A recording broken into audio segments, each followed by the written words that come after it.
I'm Loving It and King's Restaurant, serving your local breakfast, lunch, and dinner favorites for over 45 years.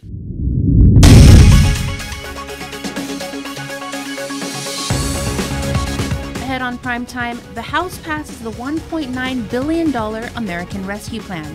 Plus, part of the American Rescue Plan includes a $661 million direct appropriation to the Magahaga of Guam.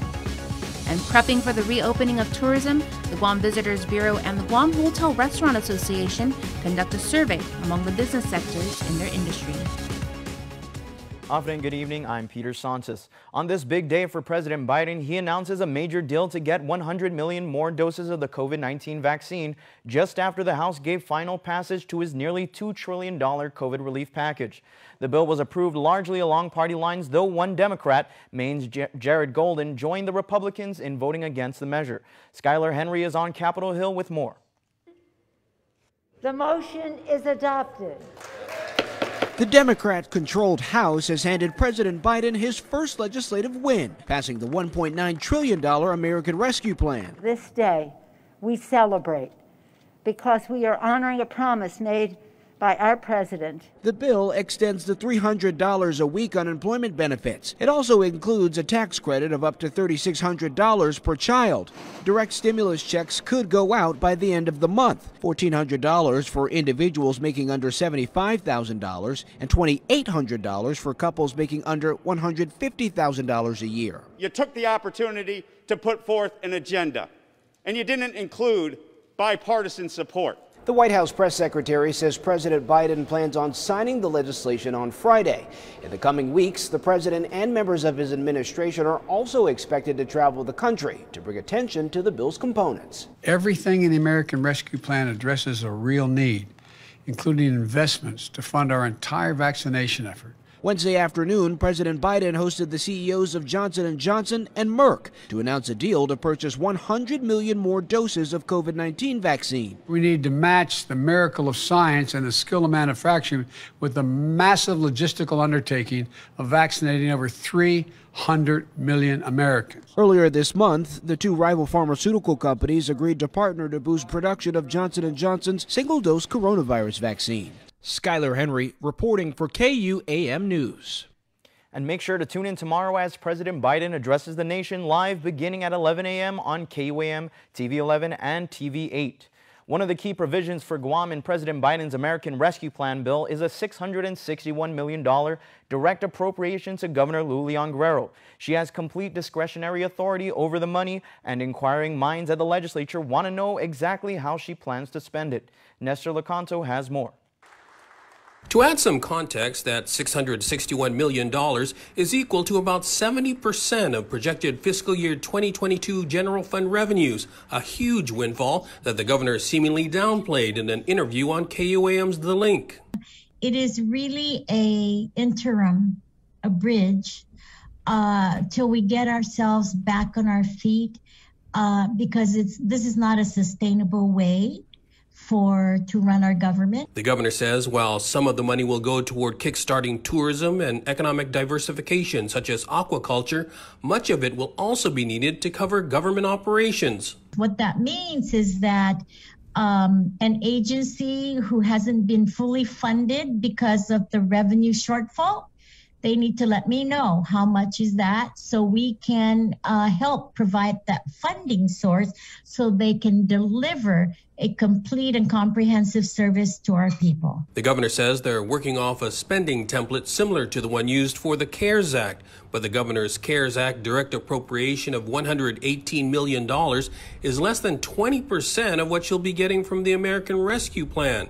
It's no wonder then that as budget hearings draw near, most in the legislature are anxious to know more. I already told the senators, the speaker, and other senators that once we finish with the details, we will give it to them. Once we prioritize what we're going to do, we'll give it to them. I don't understand this whole thing about not being transparent. I guess it's a default argument for the Republicans. In fact, one of the most persistent senators seeking details has been Minority Leader James Moylan. I told Jim this. I said, Jim, pick up the phone and call me. if you have any questions. For Guam's News Network, I'm Nestor Lecanto. The governor also announced on the link that she is targeting to set aside at least $300 million to build a new hospital. As we reported, she is eyeing federal excess land at Eagles Field in Manilao as the site of the new facility. Additionally, the governor plans to give GVB $20 million to rebuild the tourism industry.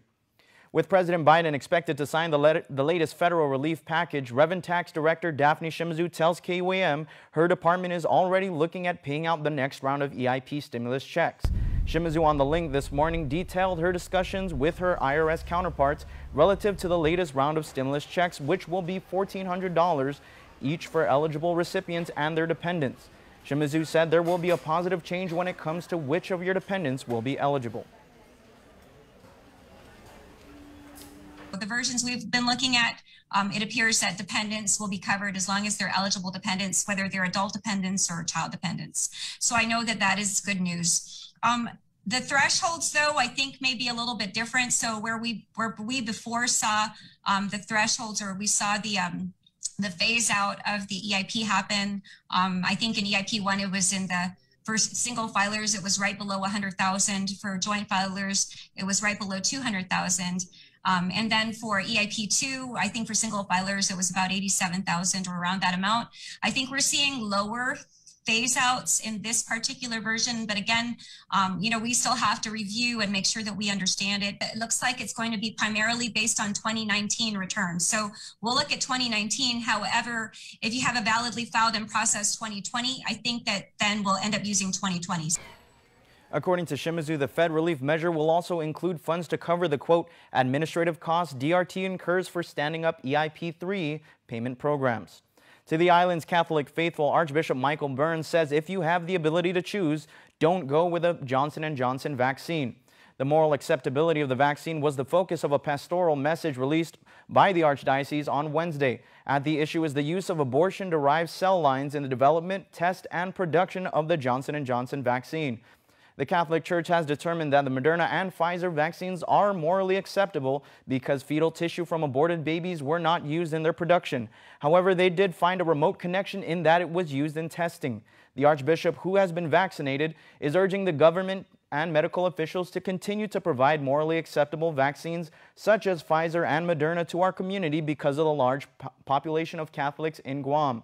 A shipment of 1,300 doses of the Johnson & Johnson vaccine arrived on Guam this week. The VAPPC has prioritized those single-dose shots to be administered to the island's homeless population, homebound and registered participants of the adult daycare and senior citizen center programs. KUAM has reached out to the governor's office as to whether they will be given a choice.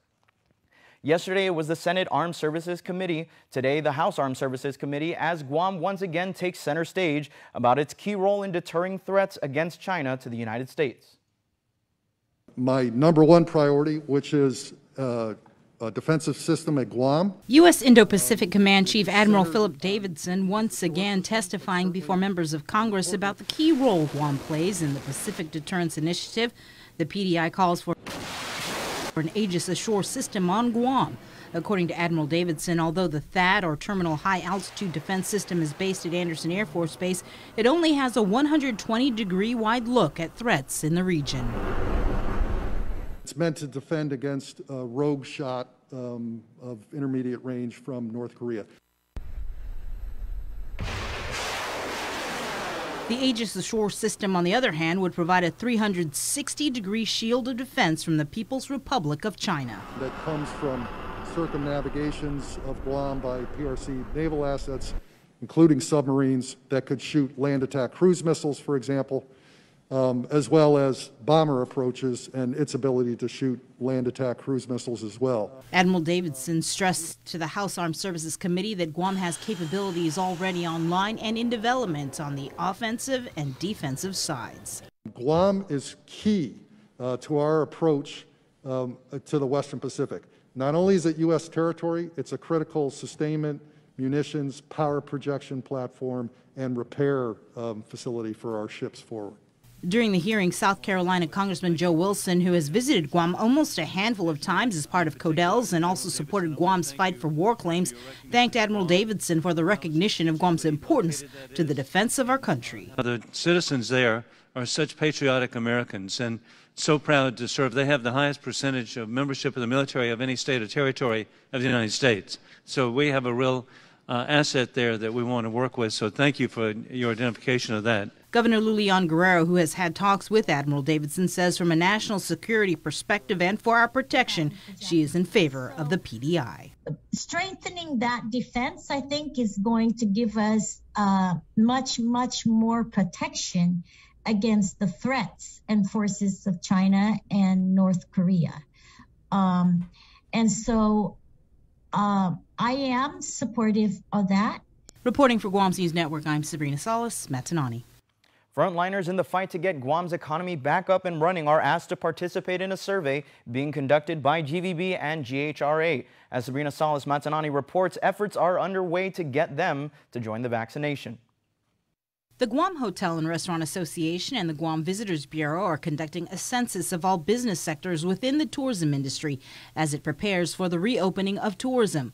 While GVB is collecting data for airlines, retail, transportation, optional tours, and other ancillary services, GHRA President Mary Rhodes says her group is gathering data from hotels, restaurants, bars, and taverns. Right now, we're just looking at total numbers, and then once Public Health has decided on the prioritization of which business sectors will be prioritized to get the first sets of vaccines, then we'll work with you on scheduling those appointments for all of your employees. And we are hoping that we're going to have a lot of on-site vaccine clinics at the site themselves, whether it's a hotel or a chosen place like the UOG Fieldhouse. GHRA is asking members and non-members to complete a survey on their website at ghra.org in the advocacy section. The deadline to fill it out is Friday, March 12th. Rhodes stresses this effort is not just about the reopening of tourism, though. Really, because they've remained open during this pandemic, especially hotels. And, you know, we service a lot of local residents, especially now that restaurants are open, but also our military guests and their families. So we really want to make sure that we protect our employees and also protect the community. GHRA, in the meantime, will be hosting a series of virtual meetings to provide more information about the vaccination clinics for the tourism industry, as well as important updates on financial assistance opportunities for businesses. The virtual meetings are scheduled for 10 a.m. and 3 p.m. on Thursday, March 18th. Reporting for Guam's News Network, I'm Sabrina Salas, MATANANE. One of the ways GVB is considering to attract tourists to Guam is to pay for the costs of their COVID-19 tests for their return home. The idea was briefed by Board Secretary Sam Shinohara of United Airlines. He says our main source markets will probably require returning residents to have a negative PCR test upon re-entry. So why not set up an easy way for them to do that? We want to stand up a facility to facilitate that. And so we're working on trying to figure out exactly how to do that and figure out the costing mechanisms associated with that. Our plan is to find resources to support that effort so that we can entice visitors to actually come here. The idea is to initially offer free testing once our main source markets start to open up. Keep it here because coming up, a bill that aims to make it illegal to harvest someone else's crops went up for a public hearing today. And over in Saipan, the latest in the casino's violations of the Fair Labor Standards Act. Those stories and more when Primetime returns. Get up-to-the-minute news, plus access to alerts, streaming radio, promotions, and more on your mobile device by downloading the KUAM News mobile app, available at the App Store now. While we've all been through a lot over the years, typhoons, earthquakes, and now COVID-19, we've been able to get through these together. For more than 80 years, Travelers Insurance has been protecting your homes, your businesses, and the health of your family. We are here today and we'll be here tomorrow. There are better days ahead. Tomorrow's a new day filled with hope and choices. The possibilities of what we can achieve together are limitless. Let's continue to work together to ensure a brighter tomorrow for all of us. Catch a wave of fish and seafood available throughout the Lenten season at King's Restaurant. The Lent menu has a tsunami of all your favorites like deep fried parrotfish, fried calamari, and the Lent sampler. All are sure to be a splash hit. It's the Lent menu at King's. It makes myself and it makes my team members very proud to work for an organization that has been on island for many years with its focus on reliability, dependability, and commitment to the communities that they operate in. Matson's a great corporate citizen to the community. We all benefit from any sort of environmental commitment we make. One of the ways that we do that is with our Adahi Utano program. There's action behind it, and so action breeds commitment. With the Kaimana Gila coming to Guam, this brings a new age and modernization to the island. It's exciting for me because it's a brand new ship and we can carry more freight into the islands. It just shows growth for Guam and Micronesia. Matson would be nothing without its customers, and we hope to continue to serve you for decades to come. Whether you use your truck for work or play, you can count on Ram trucks. Built to deliver today and built to deliver for many years to come. Here at Cars Plus, it is Ram Truck Month, where you can get the best deal on a new Ram 1500 starting at a new low price of $31,995. You can call us at 477-7807 or visit our website at carsplusguam.com to schedule your test drive today. KUAM News, winner of the 2020 Regional Edward R. Murrow Award for Excellence in Social Media. Welcome back. Major headlines out of the CNMI. Luck is running out for the Imperial Pacific International Holdings Casino in Saipan. A federal judge has given the chairman and the CEO until Friday afternoon to pay up more than $2 million from a judgment issued 2 years ago in the CNMI District Court. CNMI District Court Chief Judge Ramona Manglotna is not playing and found IPI in contempt for failing to comply with the 2019 court order to pay up for violating the Fair Labor Standards Act. At the time, an investigation by U.S. Department of Labor found that IPI was not paying minimum wage and overtime rates to construction contractor employees and not maintaining accurate records. As a result, Judge Manglotna ordered IPI to pay millions in back wages and penalties. By December 2020, the feds filed for IPI to be held in contempt for failing to comply with the conditions of the 2019 judgment.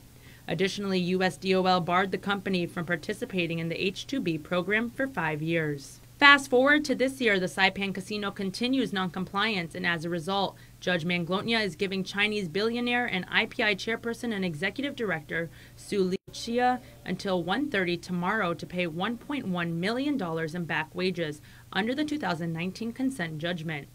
$800,000 must be deposited into an escrow account to secure payment of wages of IPI employees going forward, and for IPI to pay back wages to former workers employed after the 2019 judgment was entered.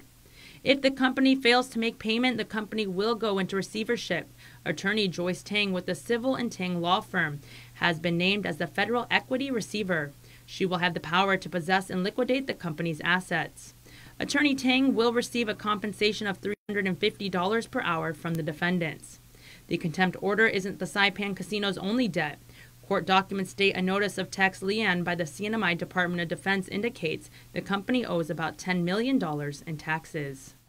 The hotel casino remains unfinished as a stop work order was issued as a result of non-compliance.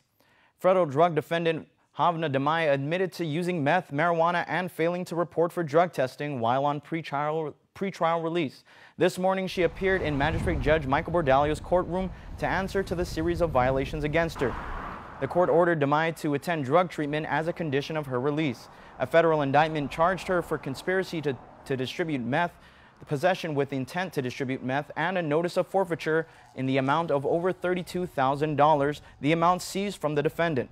She allegedly conspired with others from January 1st, 2019 to July 5th, 2020 to distribute meth. The court set a return date for 30 days from now to see if she's complying with the conditions. She will reappear in Judge Bordalio's courtroom on April 13th at 10 a.m. 3 defendants, at least 10 people forming defense counsel teams, and a handful of witnesses in order to accommodate this many individuals while being in compliance with COVID-19 guidelines. Chief Justice Francis Tyrinko Gatewood has continued a federal trial to August. Retired University of Guam professor Thomas Marler, USDA employee John Hobart Lawrence, and his daughter Janika Lawrence are accused of rigging bids for UOG federally funded projects from 2012 to 2015. The 3 defendants face wire fraud and money laundering charges.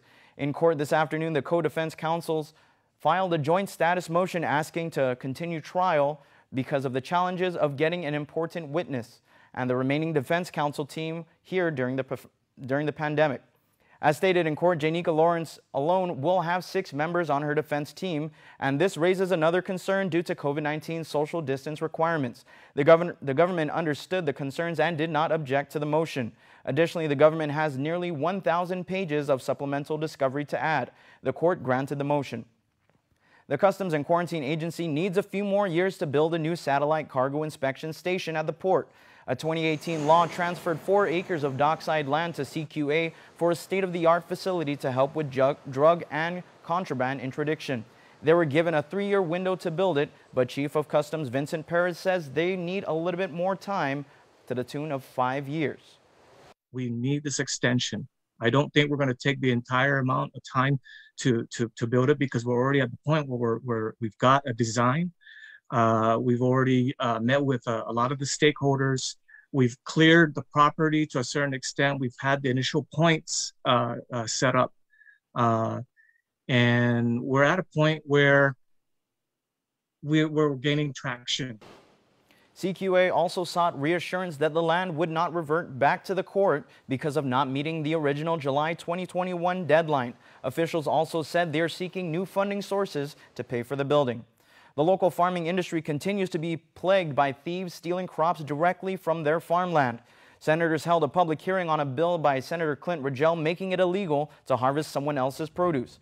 Farmer and former Senator Hope said she supported the legislation but said it needs more teeth. Sponsor Rigel said he is already working on the